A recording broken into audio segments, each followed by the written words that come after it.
말씀 전하기 앞서서 잠시 기도하도록 하겠습니다. 존귀하신 하나님, 고맙고 감사를 드립니다.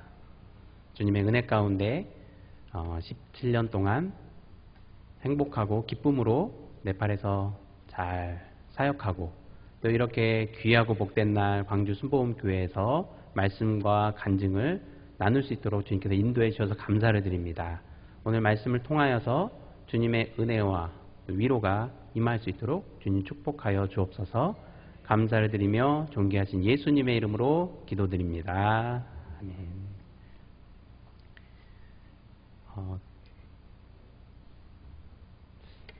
오늘 말씀에 앞서서 제가 준비한 영상이 있습니다.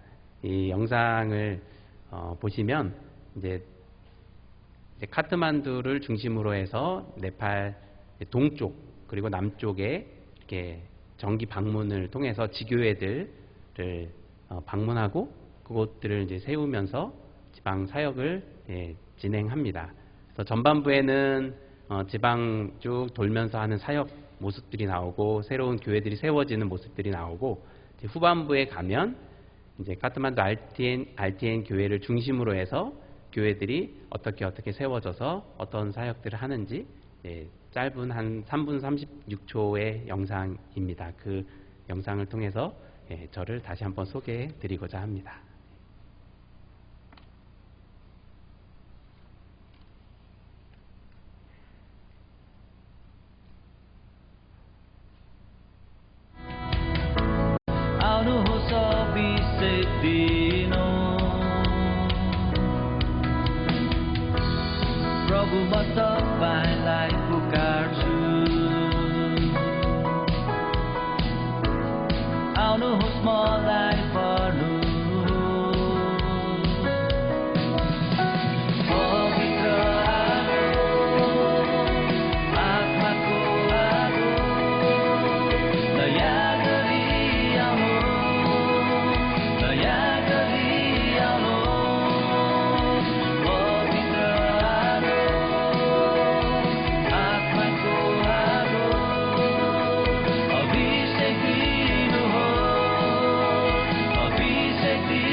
모든 영광 하나님께 올려드립니다.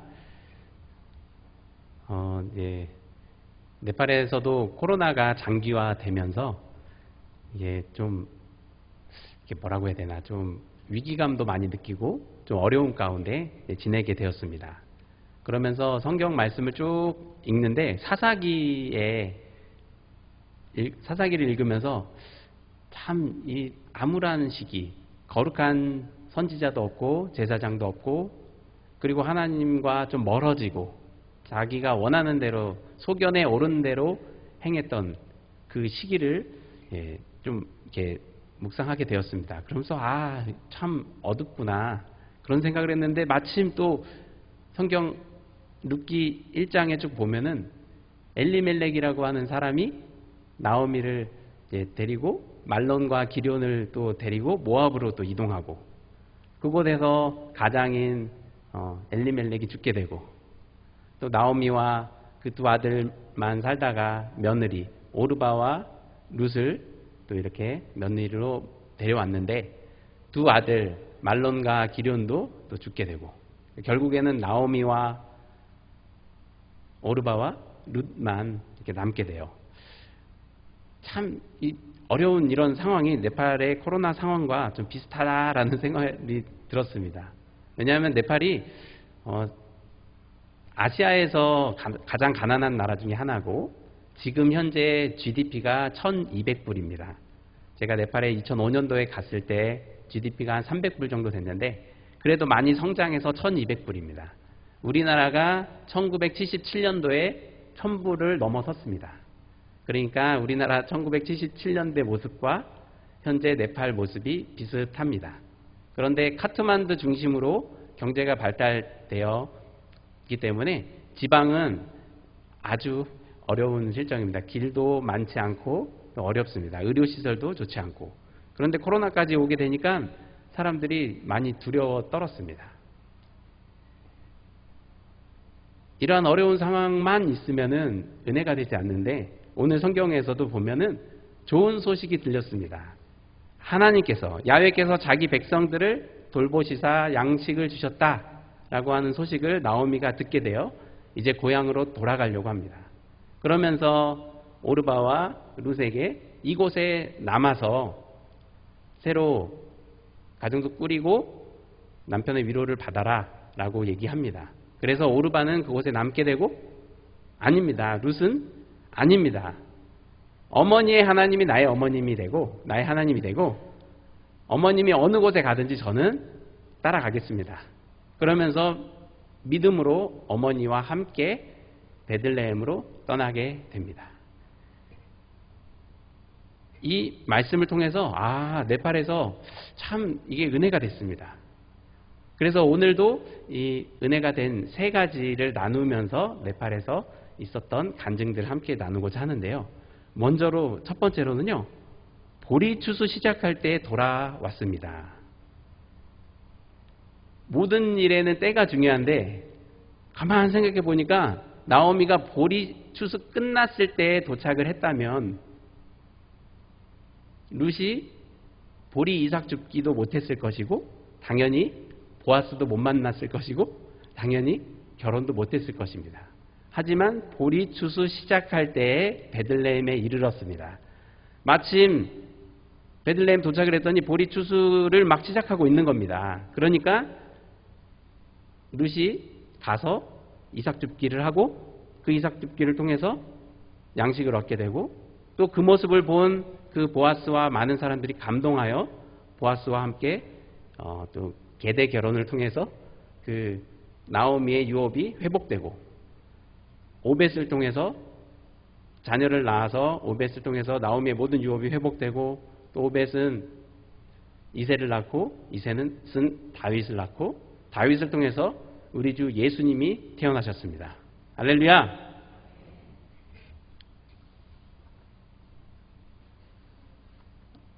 뭐든지 때가 중요한 것 같습니다. 저도 97년도에 처음 네팔에 가게 되었는데요. 그때 하나님 만나고 또 은혜 받고 이제 2000년도에 신학교에 가고 그리고 2005년도에 네팔 선교사로 이제 나가려고 이제 마음에 작정을 하였습니다. 그런데 저는 선교사로 나가서 하나님의 일을 하니 이제 좀 마음이 되게 기쁘고 막 즐거웠는데 마음에 한 가지 부담이 있었습니다. 그게 뭐냐면 저희 아버지가 교회에 나오지 않으셨다라는 것입니다. 저희 아버지 고향인 나주 영산포고 저희 어머니가 금정에 사셨는데 20살에 저희 아버지 31살에 아버지를 만나서 이제 결혼을 했습니다. 근데 저희 아버지가 저기 영산포 산석굴이라고 거기에 저희 할머니가 신주단지도 모시고 아주 뿌리째 그 무속신앙을 믿는 그런 집안이었습니다. 그래서 선교 나간다고 했을 때 당연히 저희 아버지는 그때까지 교회도 안 나왔습니다. 그런데 자식 이기는 부모 없다고 아빠 저 이제 선교사로 나가는데 하나님 말씀 전하러 가는데 저를 파송식에는 오셔서 저를 위해서 기도해 주셔야 되지 않겠습니까? 라고 말씀드렸더니요. 아버지가 그날 교회에 처음 나오셨습니다. 그리고 하나님 영접하고 예배가 마친 후에 저는 그 주 목요일날 네팔로 떠나는데 그 전날 집에 가서 또 말씀드렸습니다. 아빠 이제 파송식에 오신 거는 감사한데 이제 저는 네팔에 가니까 매주 교회에 나와서 저를 위해 기도해 주세요. 라고 말씀드렸더니 지금까지도 매주 교회에 나가서 저를 위해 기도해 주고 계십니다.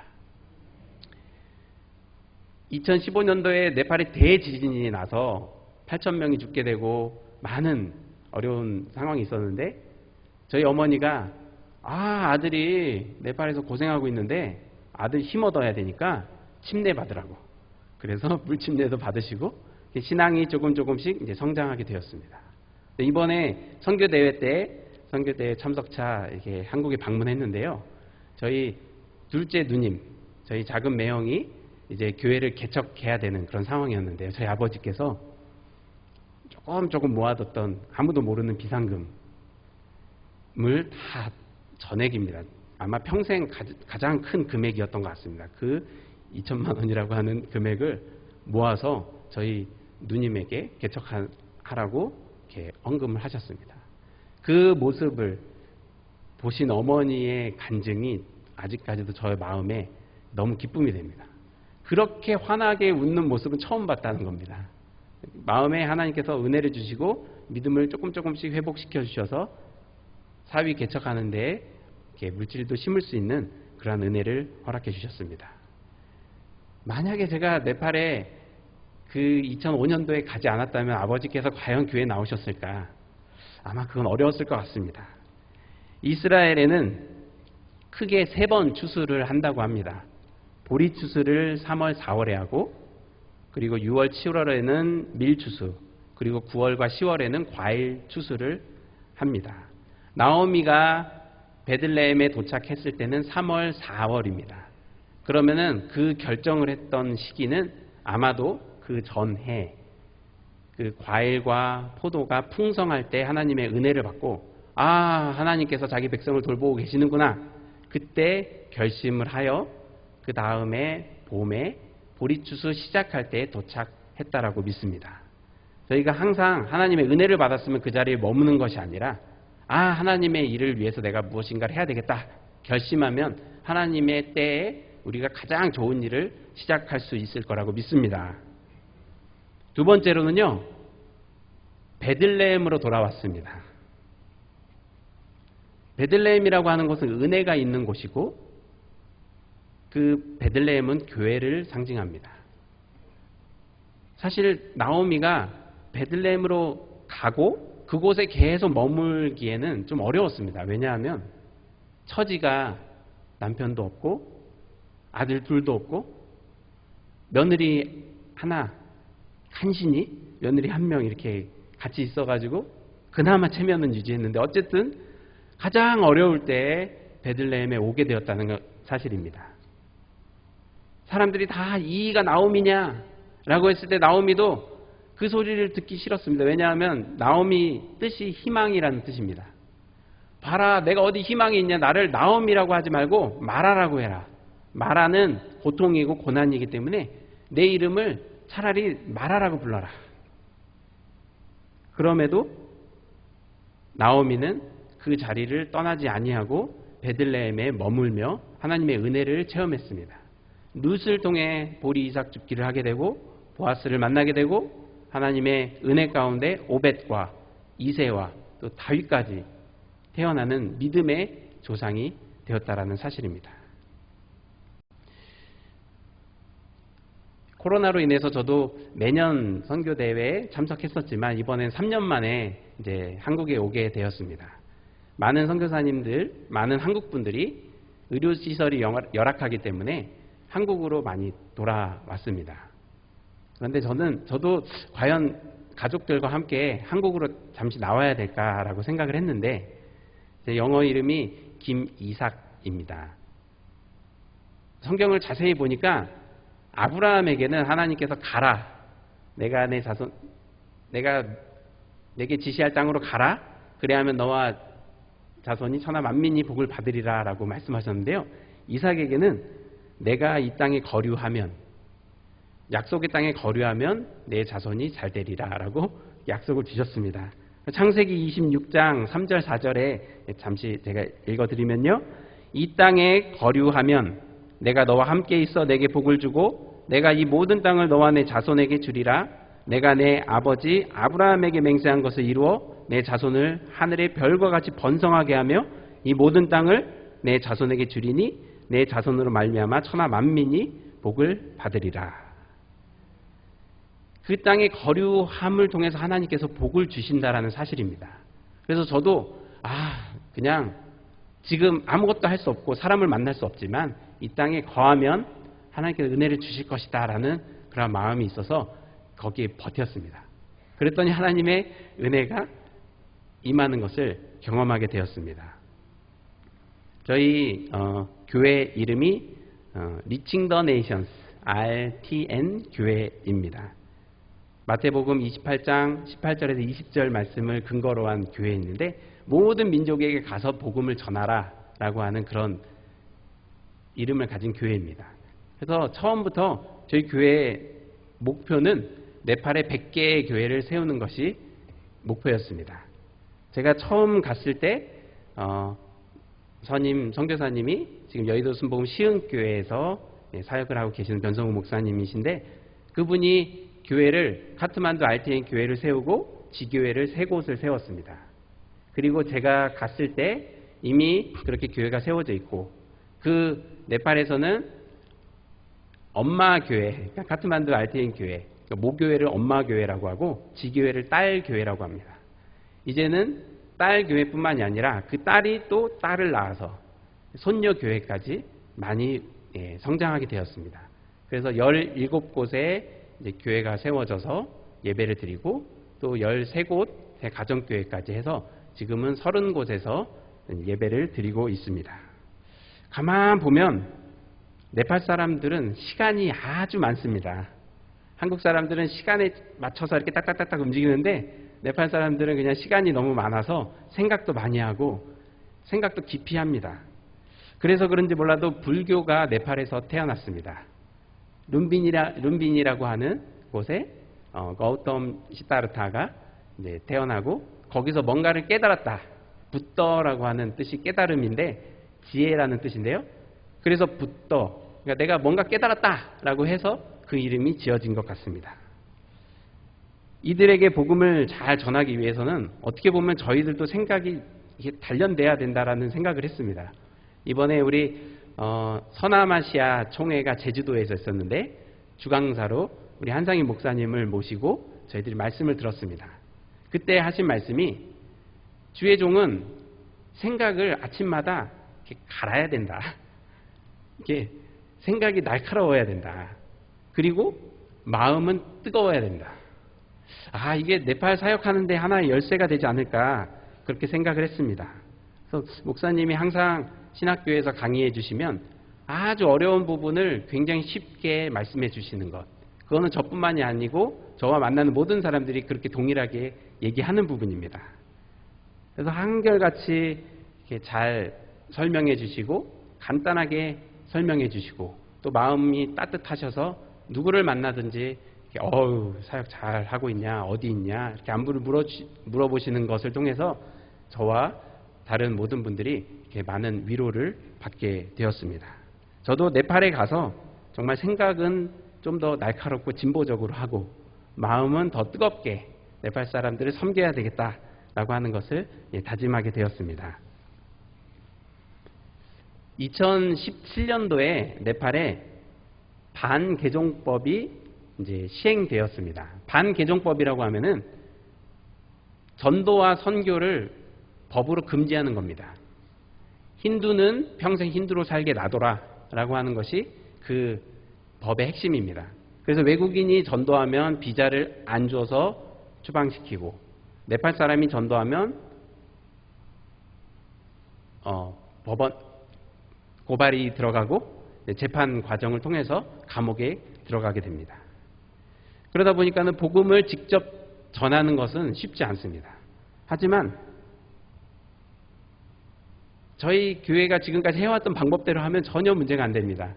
왜냐하면 카트만두 RTN 교회가 세워져 있고 그곳에 수도이기 때문에 많은 성도들이 지방에서 왔습니다. 그리고 이 지방에 있던 성도들이 은혜 받고 고향으로 돌아갔습니다. 그리고 자기 고향에 가서 복음을 전하고 1명, 2명 예수 믿고 그다음에 거기에 조그맣게 모임이 생기고 그리고 10명, 20명이 되면 교회가 생기고 그리고 예배당이 세워지고 자연스럽게 교회로 세워지게 되었습니다. 이렇게 친척들에게 복음을 전하면 복음 전하는 것이 어렵지가 않습니다. 그렇게 해서 세워진 교회들이 카트만두에서 99년도에 카트만두 RTN 교회가 2001년도에 바하콜라를 세우고 2002년도에 수카우라, 2004년도에는 미르자야 이렇게 세우고 또 수카우라에서는 그 바하콜라에서는 보구와 짜파가웅 이렇게 교회를 세우고 저기 수카우라에서는 두비 쪽 이렇게 교회들을 세우고 미르자에서도 교회를 세우고 이렇게 교회들이 세워 나가는 것을 보면서 하나님께서 이렇게 사역을 이루어 가시는구나 라는 것을 생각하게 되었습니다. 베들레헴은 교회를 의미합니다. 그리고 교회에는 예수님이 계십니다. 예수님은 생명입니다. 그래서 교회가 세워지는 곳에는 생명이 흘러넘치고 하나님의 복이 충만하게 임하는 것을 경험하게 됩니다. 이 광주에도 광주 순복음교회를 통해서 하나님의 생명이 충만하게 임할 줄로 믿습니다. 또한 대한민국에 많은 교회들이 있고 또한 여의도 순복음교회가 여의도라고 하는 그 곳에 있어서 또 하나님의 생명이 임한 줄로 믿습니다. 이처럼 네팔에도 많은 곳에 힌두 사원이 아니라 교회가 세워져서 하나님의 생명이 넘쳐날 수 있도록 기도와 중보를 부탁드립니다. 마지막 세 번째로는요, 룻과 함께 돌아왔다라는 사실입니다. 나오미가 혼자 왔으면 아무런 기적이 일어나지 않았을 것입니다. 아무리 보리추수 시작할 때에 왔고 아무리 베들레헴에 왔다고 해도 룻이 함께하지 않았다면 보아스를 만나지 못했을 것입니다. 하지만 믿음의 사람은 믿음의 사람과 함께합니다. 나오미가 믿음의 사람, 하나님의 말씀, 율법을 잘 지키는 사람이었기 때문에 그 며느리 룻도 믿음의 사람이었고 어머니와 함께 하게 되었습니다. 그리고 이 소식을 들은 보아스도 믿음의 사람이었기 때문에 그렇게 기업을 물을 자로서 하나님께서 만나게 해주셨다라는 사실입니다. 네팔에서 사역을 하면서 혼자 사역을 하면은 사역이 어렵습니다. 그리고 많은 것을 할 수가 없습니다. 하지만 믿음의 사람과 함께하면 사역을 잘 하는 것을 경험하게 되었습니다.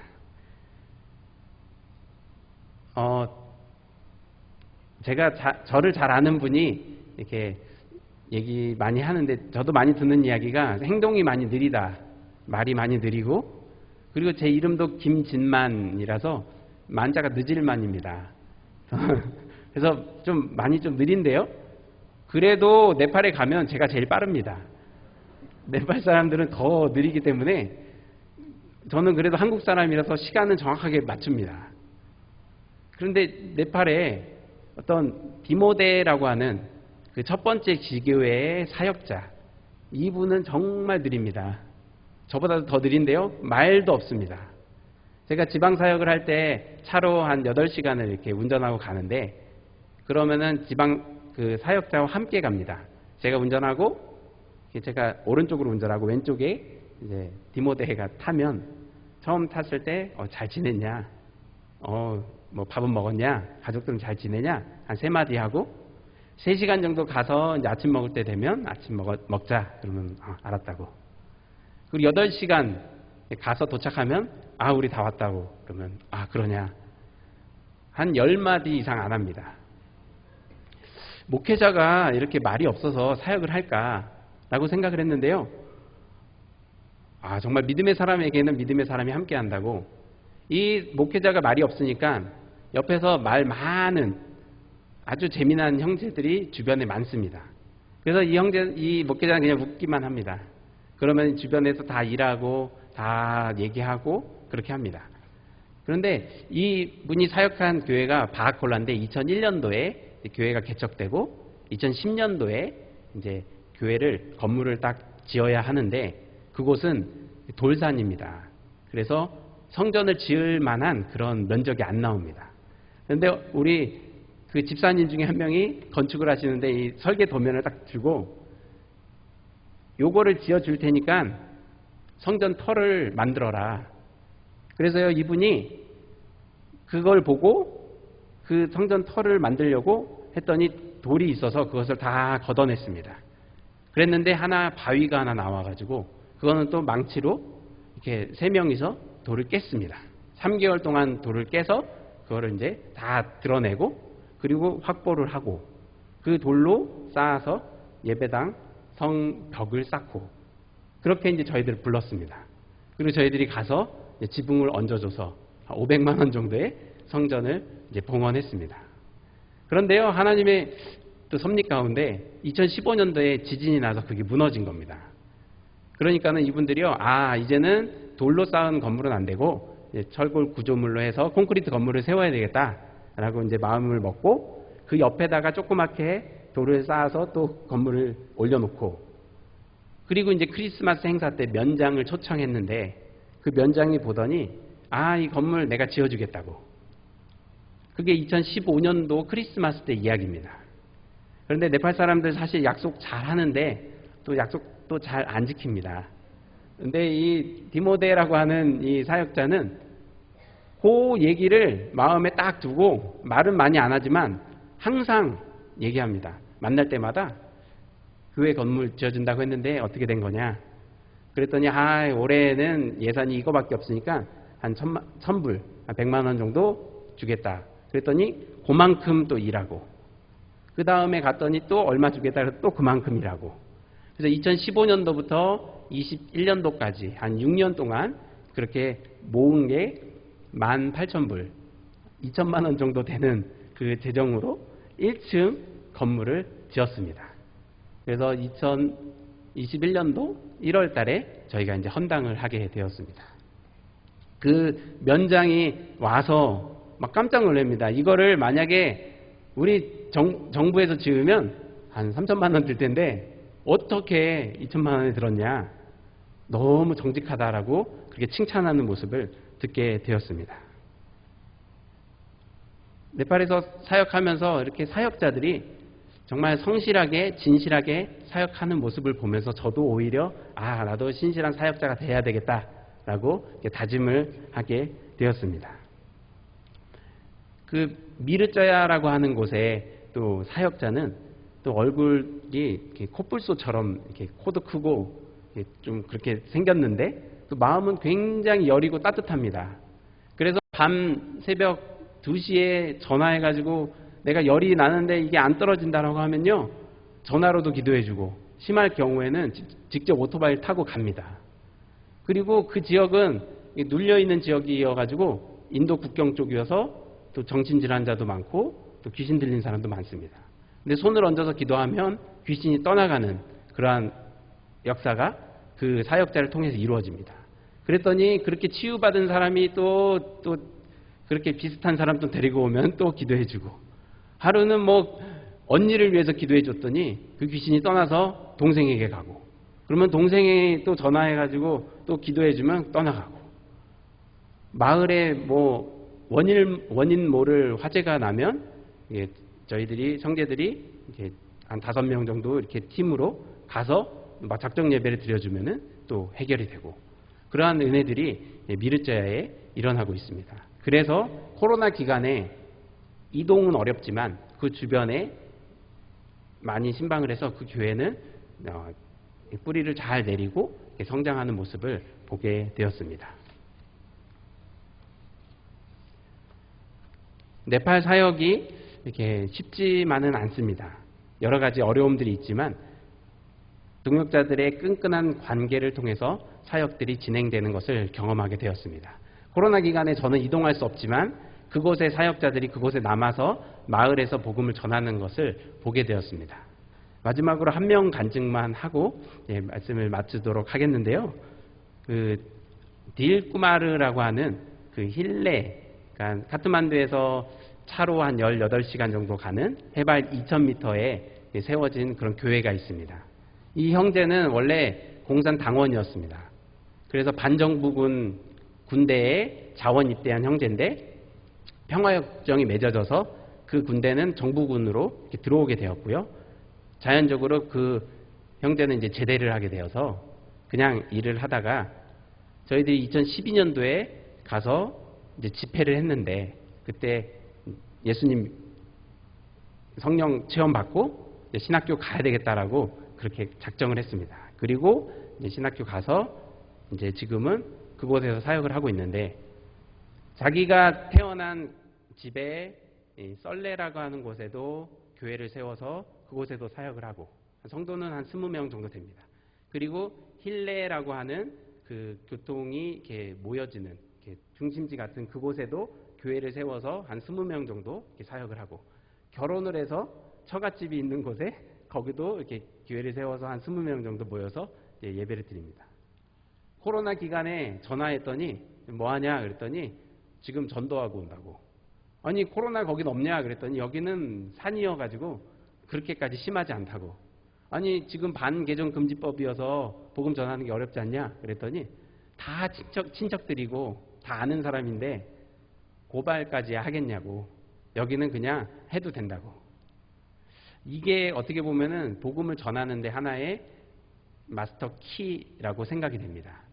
관계 전도를 통해서 이렇게 친척들을 전도를 하면은 그런 모든 것들을 피해 간다라고 생각을 합니다. 우리 딜꾸마르 사역자 또 하나님의 은혜로 이렇게 원래는 거기를 막 걸어가고 뭐 한 3시간 걸어가고 막 그랬는데 또 이 소식을 듣고 한 분이 오토바이를 또 후원해 주셨습니다. 그래서 원래 오토바이 가격이 한 300만 원 되는데 후원으로 한 250만 원 정도가 들어왔습니다. 그래서 나머지 부분을 좀 채워야 되는데 그러면 얘기를 했죠. 이 가격에 맞는 걸 살 거냐 아니면 너가 돈을 좀 채워서 살 거냐 그랬더니 내가 채워서라도 사겠다고. 그러면서 금반지를 이제 팔았습니다. 그런데 이제 오토바이를 사러 갔는데 이제 럭키 드로우라고 행운권 추첨에 1등이 당첨돼서 100만 원 정도 이렇게 보너스를 받았습니다. 그러니까 오히려 이제 50만 원이 남았습니다. 그래서 그걸 가지고 헬멧도 2개 사고 뭐 세금도 다 처리하고 그 금반지는 바로 가서 이렇게 팔아서 이렇게 돈을 다시 이제 되돌려 왔습니다. 참 하나님의 은혜는 정말 이렇게 작은 일에도 이렇게 임하는 것 같습니다. 결론을 말씀드리기 원합니다. 코로나로 전 세계는 아주 어려움 가운데 있습니다. 우크라이나와 러시아 전쟁이 언제 끝날지도 미지수고 북핵 위협과 또 유가는 계속 오르고 있습니다. 이러한 어려운 시기를 지나고 있지만 은혜의 소식도 들려옵니다. 하나님께서는 보리 추수 시작할 때 저희를 부르신 줄로 믿습니다. 그리고 저희들이 이 시기에 하나님의 은혜의 장소 베들레헴을 떠나지 아니하고 하나님의 은혜의 장소에 거하며 하나님께 기도하면 하나님의 은혜가 임할 줄로 믿습니다. 그리고 혼자 하지 아니하고 동역자와 함께 할 때 하나님의 은혜와 축복이 영원토록 임할 줄로 믿습니다. 그러한 은혜와 축복이 우리 광주 순복음교회와 여러분과 또한 네팔 땅 위에 충만하게 임하도록 주님께서 축복해 주시기를 주님의 이름으로 축원드립니다.